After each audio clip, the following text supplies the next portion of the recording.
Woke extremism goes too far? Beware of Harry Meghan's radical gender beliefs on society. Greetings and a gracious welcome to the World of Royal Staff's channel. In a shocking twist, the Duke and Duchess of Sussex, Harry and Meghan, have aligned themselves with gender extremists.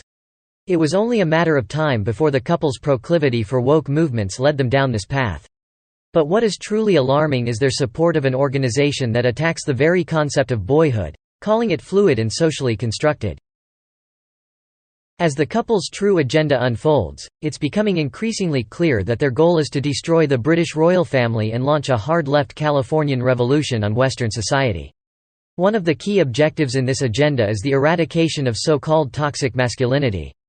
This movement is slowly turning into a general war on men and boys, which is causing havoc in our society.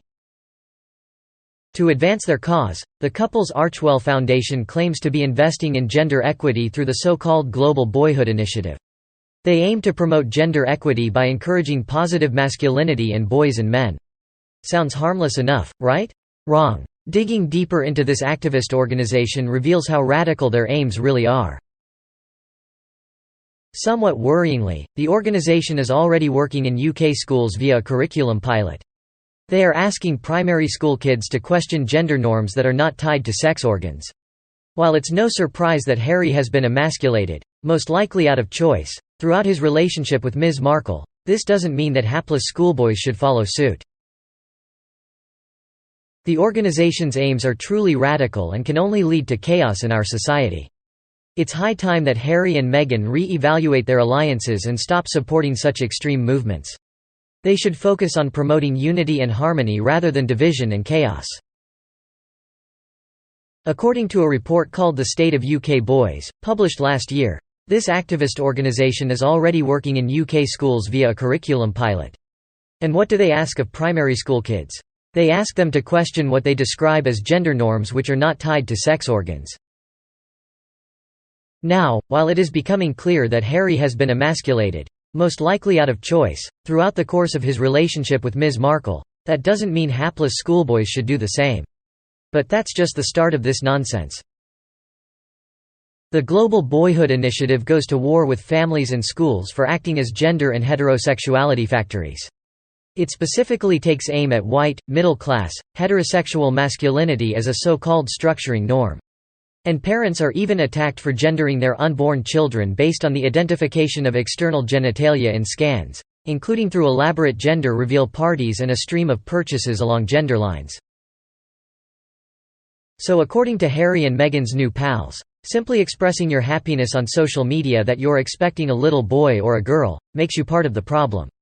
I mean, seriously, at what age do they think it's appropriate for a parent to decide they are indeed raising a young boy or young girl? But it doesn't stop there. After birth, there is criticism of assuming that boys or girls are naturally predisposed to behave in particular ways, with the phrase "boys will be boys" coming in for particular criticism. And what's worse is that this sort of rhetoric is infecting our education system. Because that's exactly what the Global Boyhood Initiative wants to do. Their aim is for school students aged between 7 and 11 to be educated about the role gender norms play in their lives through activity-based questioning and critical reflection. And to top it off, they'll also be asked to internalize these new gender attitudes and norms by applying them in their relationships and lives. What the hell would this do to our kids? And why on earth are Harry and Meghan associating themselves with an organization clearly about indoctrination rather than education? It's just another example of the woke brigade trying to push their agenda onto our children, and it's time we said enough is enough. Tory MP Miriam Cates, who has been fighting against inappropriate sex education, agrees that the Global Boyhood Initiative is wrong in its approach. She says that attempting to re-educate small children for reasons of political activism is indoctrination and an abuse of the trust that children place in teachers and parents place in schools. What's more, it is concerning that the Global Boyhood Initiative says they have widened its net to include children of all genders. This suggests that they hold an extreme position on gender ideology. Clearly that those on the left have not learned from the catastrophic consequences of gender extremism that has already ruined countless lives thanks to now discredited organizations like the Tavistock Gender Identity Development Service. Now, before I am dismissed as an old white man with no interest in talking about such issues, let me briefly bring my own experiences at school into this debate. As a closeted gay child bullied in the playground, I am well aware of just how threatening gender stereotypes can be. But, pretending that they do not exist in the classroom is creating a far bigger problem. The dogma that is being pushed on young children is convincing young gay and lesbian children that they must have been born into the wrong body. Instead of acknowledging the natural fluctuation of their hormones as they explore and discover their sexuality, young people are now inclined to believe that they were born into the wrong body simply because they exhibit traits that are not stereotypical of their gender. For instance, a girl who enjoys sports instead of ballet, or a boy who loves to play with dolls instead of sports. It's a distressing thought that if I were still in school today, my preference for playing the panto dame with my girlfriends instead of joining the rugby team would have led a woke teacher to suggest that I am a girl. It's disheartening to see how the gender ideology movement has turned classrooms into spaces for indoctrination and has left young people, particularly those struggling with their sexuality, feeling even more confused and isolated than ever before. As we discuss the issue of gender identity, we must consider the potential consequences of the current system. A prime example of these consequences is Keira Bell, a young woman who was prescribed puberty blockers at 16 and underwent a double mastectomy at 20 before detransitioning. Bell realized that she was simply struggling to deal with her sexuality and other normal mental health issues, but was instead convinced by the Tavistock Clinic to undergo these procedures.